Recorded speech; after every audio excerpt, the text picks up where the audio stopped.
So I want to start with a joke that I told last year that has kind of stuck with me this whole time, because we've talked a lot about how people go into entrepreneurship because they hate big companies. Are you familiar with that? A lot of people, they're like, oh, I want the freedom of working for myself and creating a new company. I don't want to be encumbered by the bureaucracy and the dead weight of a big company. I always ask this question. If you hate big companies so much, why are you trying to create a new one? Right? See, very few startups are intentionally small. We think of startups as small companies. That's, a common misconception. But those of us who've been through this a few times know that they are only small when they fail to live up to their potential. And so I think one of the questions we really have started to grapple with, especially this past year, is not just how do we get a company started, not just how do you start, but rather what kind of company do we want to create? What is our aspiration for creating a company? Do we want to just create yet another one of those old-fashioned dinosaur-type companies, or do we hope for something different? And one of the things that's been amazing about this year is I've had the chance to spend time with a lot of CEOs of a lot of very differently sized companies. I mean, from 3 to 300,000. Really every possible scale. And you're going to hear about a lot of those companies over the next couple of days, including some of the ones I've had a chance to work with, like GE and Toyota and Intuit.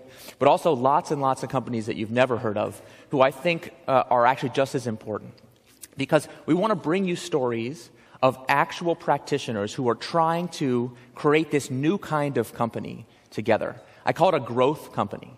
A company that exists not just to extract the value from the great decisions it made a few years ago, but rather a company that seeks new sources of sustainable growth through continuous innovation.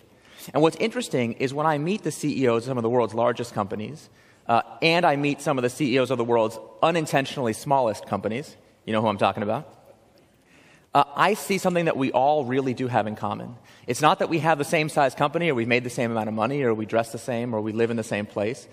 Not even necessarily that we have the same mission for our organization. This now Lean Startup is well off in flourishing in nonprofit, in public sector, in corporate settings, in Silicon Valley, and a lot of other startup hubs.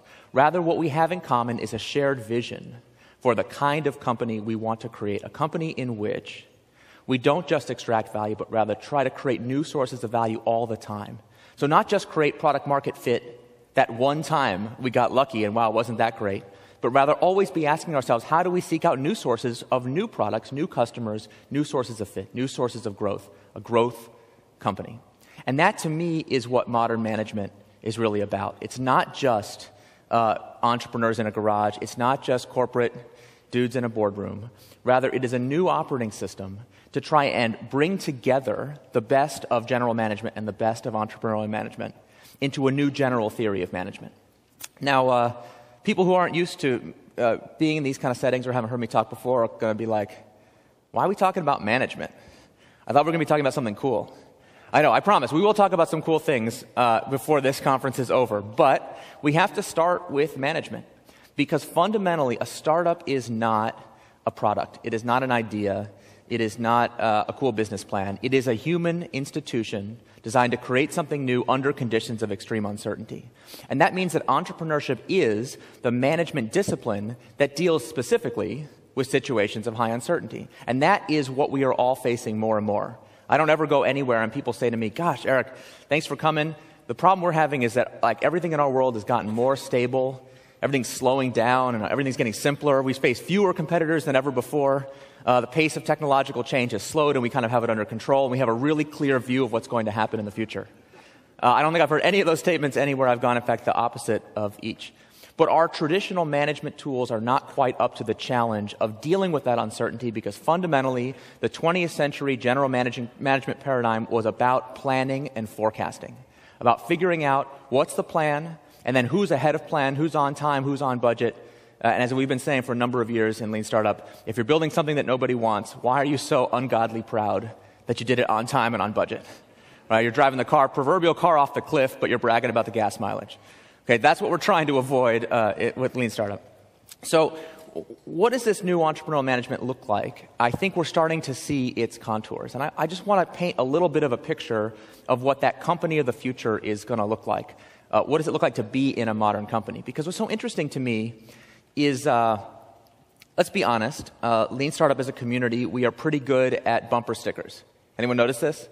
One of our primary exports is buzzwords, for which we are, I suppose, infamous more than famous. I've had to apologize many times for my role in popularizing the word pivot. I am sorry about that. But we're good at that. Minimum viable product, get out of the building. I've heard that you can buy T-shirts that say get out of the building on them. So we're good at the bumper sticker. And look, people read the book, they read my book or any of the others that have come out in the past few years, and they get excited about the concepts that can be squeezed onto a bumper sticker. But those actually, by volume, are not the most important concepts that we talk about. If you go to a Lean Startup meetup, sure, there will be people spouting the bumper stickers, but the people who've been around for a little while, who've had a chance to try to put these ideas into practice, are much more interested in the frankly way more boring topics.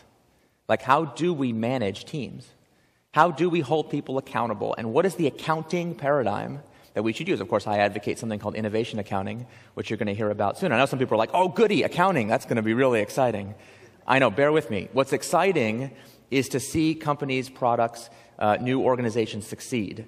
And accounting is simply a means to that end. But if we don't change the accounting paradigm, we can't be successful in making that change. So beyond the bumper stickers, what is this really about? What does that future modern company look like? And I think, to me, the thing I look for is if an individual employee in your company, I don't care at what level, from the most junior to the most senior, someone on the board, an investor, anybody in that company has an idea for something that could work. How does it get implemented? Now, today, most of the places I go, I meet people working really hard every day. I mean, like you wouldn't believe. I was got to visit a really cool manufacturing facility, an honest-to-God factory. And it looks just like you imagine a factory would look like. And it's in the midst of a traditional lean implementation. For those that don't know, lean and lean startup comes from lean manufacturing. We're going to be talking about that quite a bit over the next few days. And so they're trying to make everything in the factory more efficient. And so they, like any good lean manufacturing company, they're a learning organization.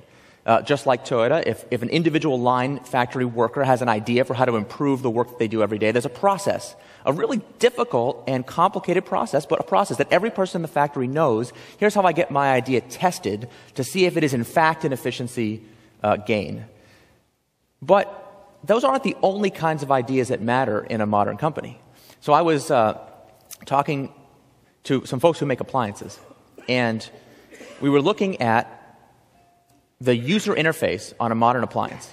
Now, if you go in your kitchen, your appliances that you use, one of my appliances has 29 buttons on it, on the face. I counted. And I asked myself, how many of those buttons have I ever pushed in my life? And the answer was 3. So 26 of the 29 buttons I have never pushed, and I think we can guess, in fact, we know, that probably nobody has ever pushed those buttons, ever. How many of you ever pushed on your, say, microwave or refrigerator? There's all these extra buttons. Now, if you've never been in a factory, you don't realize the raw amount of skill and craftsmanship that goes into wiring up every single button on every single panel thousands of times a day. Think of the millions of man-hours that are invested in creating and wiring up buttons that are never pressed by a human being ever. Now, that's not as sexy as the $100 million startup that flames out, building a product that nobody wants. Some of us have done that together. But it's still a colossal waste of human effort. Now, whose fault is it? Whose fault is it? Who's supposed to fix that problem? Is it the guy actually wiring up the buttons with high quality every day on the assembly line? No, it's not his fault. Is it the fault of the factory manager, the plant manager? No. It's not the CEO of the company's fault. He's not supposed to worry about buttons on an interface. Obviously, the product manager's fault. We have any product managers in the house?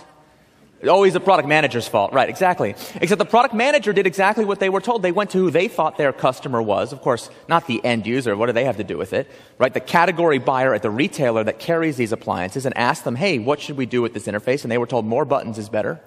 Like consumers are always coming up to you and saying, God, I really wish this interface was more complicated, had more options on it.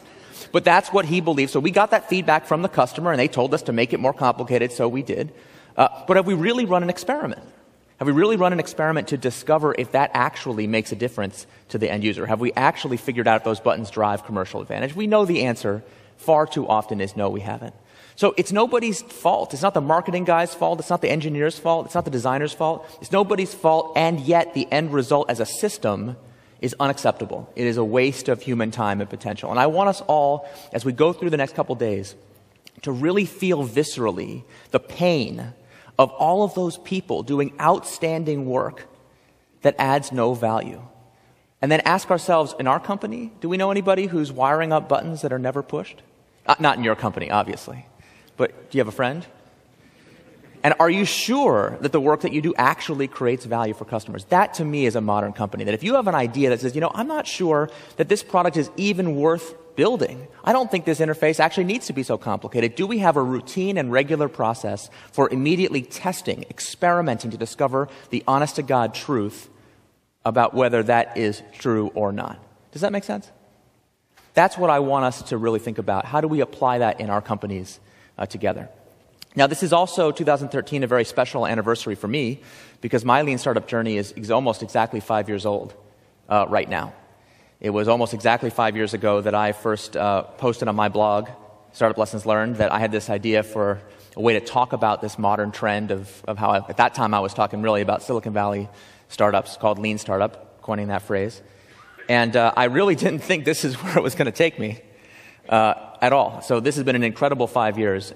And not just 5 years of me doing work, I'm certainly very proud of the work that I've done, but 5 years of so many of you taking ownership of these ideas and taking them to new places. So as I was thinking about this conference and what we wanted it to be about, to me the most important thing is not how much has stayed the same in Lean Startup, all the smart things we knew 5 years ago that we know today, but rather all the new things that we didn't know, all the things that we've learned even since the books, pick your favorite book, has come out. Because if we're not learning new things, if we're not changing what we believe, then fundamentally we are wasting our time.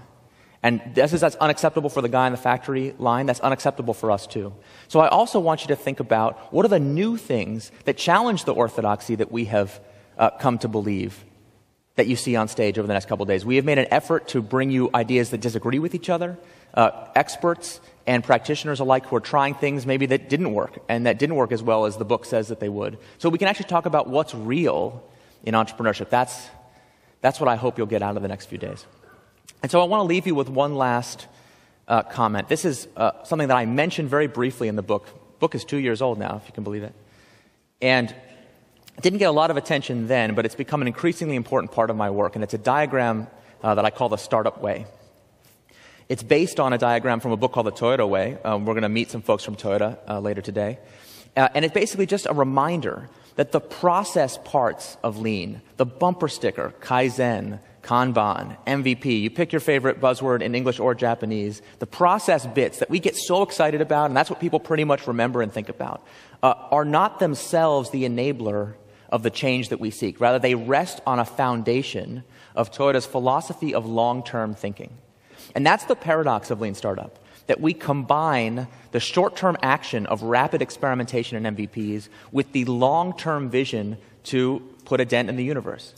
And so the Startup Way is an analogous pyramid, and it simply goes like this: accountability, process, culture, people, in that order. As people try to implement Lean Startup, if they only focus on one of those four levels, they will certainly fail. We certainly have plenty of examples and plenty of people in here who have tried it. That fundamentally we have to change how we hold people accountable, the accounting paradigm. How do we decide which metrics to use to promote people, to reward them? Of course, we have to make process change, but that process change is designed to create, foster, and incubate a new and more dynamic culture. And lastly, of course, the foundational principle of all Lean is respect for people. Let's not forget that our goal here is not products and money and the artifacts of our work, but rather to support and make good use of the time, energy, creativity, passion, and intellect of our people. So, does that make sense? Thank you all so much for being here. Let us get this conference underway. Thank you.